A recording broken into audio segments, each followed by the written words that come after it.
So the latest in music business is about this label executive named Boomman and the well-known artist named Roscoe Dash. And everybody wants to know who is in the right and who is in the wrong in this situation. And I'm here to explain it to you. And then you can decide at the end of the video who you think is right and who you think is wrong. What I will tell you is that Roscoe Dash was an up-and-coming artist when he met Boomman. He had a song that another producer had made called Vibe Beats. That producer was unable to be reached. If you're an artist, you know Vibe Beats. You already know about that. Come in if you ever had a beat from Vibe Beats. So he meets Boomman. Boomman gets a producer to remake that beat. Even though it was the same beat, it is now a new creation because Boomman has now gotten someone else to make the beat. When Boomman gets somebody else to make the beat, he gets Roscoe in the studio, finalizes the record, and he takes 50% publishing and administrative rights. Roscoe finds out a couple of years later or a couple of times later, I don't know the time frame, and he is very upset because there was a lack of transparency. So this is where I want to explain to you guys how this works. Was Boomman absolutely wrong? Yes, he was. Why was he wrong? He was wrong because he did not communicate what he was doing. It would have been different if he didn't know what he was doing, but for him to say he wanted publishing and administrative rights, for him to get a lawyer to look over the contract to make sure he got what he wanted, it shows me that Boomman had experience in the music business. He knew what to ask for, and Roscoe Dash didn't, and he kind of preyed on him knowing. Now, most label executives do act like that. People do move like that with the lack of transparency.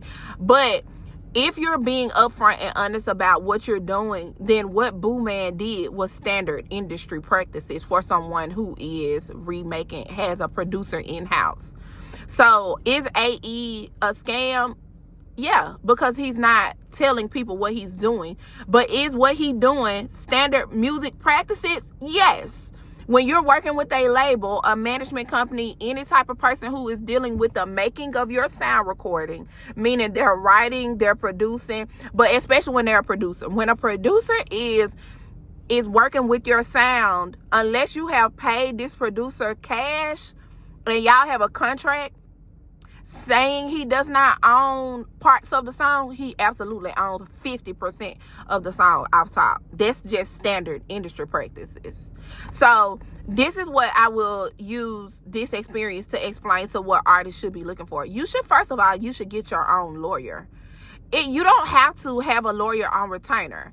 All you need to do is consult a lawyer. That means ask a question. Don't be so quick to chase clout that you have no idea what you're doing. On the publishing side, there are so many different sectors to being in the music industry. It's so many people that will be connected to you as an artist once you get in the music industry. If you're not marketing and promoting yourself, the person that is marketing and promoting you, they're getting something, and you have to know what that is. Some people get too much. Some people don't get what they're due. You get to determine how your career surfaces depending on how willing you are to get an attorney. Me personally, this Boomman and Roscoe Dash thing shows you that you cannot use what they call common sense, because common sense is irrelevant in the legal system. In legality, what you think someone should do is irrelevant.